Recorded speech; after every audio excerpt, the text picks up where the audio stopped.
संपत्ति नाम कराने के बाद माता पिता को नहीं छोड़ सकेंगे बेसहारा। अब ट्रांसफ़र डीड में देखभाल व आवश्यकताएं पूरी करने की शर्त होगी शामिल।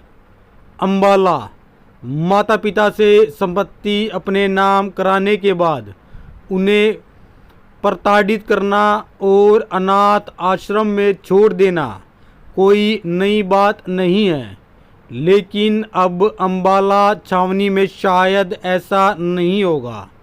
इसके लिए छावनी के एसडीएम ने पहल की है।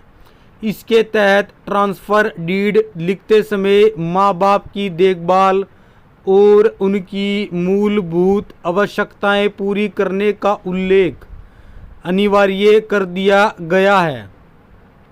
इस संबंध में अम्बाला छावनी के एसडीएम सतिंदर जी ने तहसीलदारों और नायब तहसीलदारों को निर्देश दिए हैं।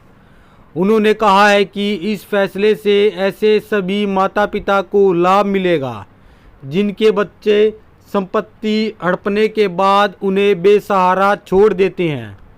दरअसल वरिष्ठ नागरिक अगर अपने बच्चों के नाम संपत्ति कर देते हैं और बाद में संतान की ओर से उनका भरण पोषण नहीं किया जाता तो वे अधिकारों का इस्तेमाल करते हुए एसडीएम कोर्ट में केस डाल सकते हैं। लेकिन अभी तक भरण पोषण की शर्त ट्रांसफ़र डीड में नहीं लिखी जाती थी।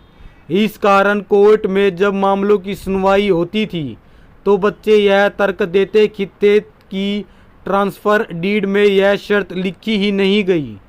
इस आधार पर अपने माता पिता के भरण पोषण के लिए वे उत्तरदायी नहीं हैं। इसे देखते हुए अब यह बात ट्रांसफ़र डीड में अनिवार्य कर दी गई है। ऐसे में अब संतान की ओर से देखभाल नहीं करने की स्थिति में संपत्ति वापस माता पिता के पास चली जाएगी। ट्रांसफ़र डीड में माता पिता की देखभाल संबंधित लाइनें अनिवार्य रूप से लिखी जाएगी। इससे बच्चों की उनके प्रति जवाबदेही रहेगी।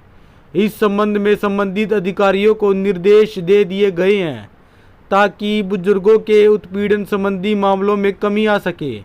सतिंदर सिवाच, एसडीएम अम्बाला छावनी। आधारभूत सुविधाओं में रोटी, कपड़ा, मकान, दवा शामिल है। नियम अनुसार ट्रांसफ़र डीड जिसके नाम हुई है उन बच्चों को अपने माता पिता को आधारभूत सुविधाएं उपलब्ध करानी होगी। इसमें रोटी, कपड़ा, मकान और दवा शामिल है। अगर वह ऐसा नहीं करते हैं और उनके माता पिता एसडीएम की कोर्ट में केस डाल देते हैं तो बच्चों से वह संपत्ति लेकर उनके माता पिता के नाम रजिस्ट्री दोबारा से ट्रांसफ़र की जा सकती है। विदित हो कि सीनियर सिटीजन मेंटेनेंस एक्ट 2007 के तहत ट्रिब्यूनल कोर्ट में केस डाला जाएगा। इस केस की सुनवाई एसडीएम करेंगे और अपील डीसी सुनेंगे। इसके बाद सेक्शन 1, 2, 3 के तहत ट्रांसफ़र डीड रद्द हो सकती है। इस प्रक्रिया में करीब 90 दिन लगेंगे।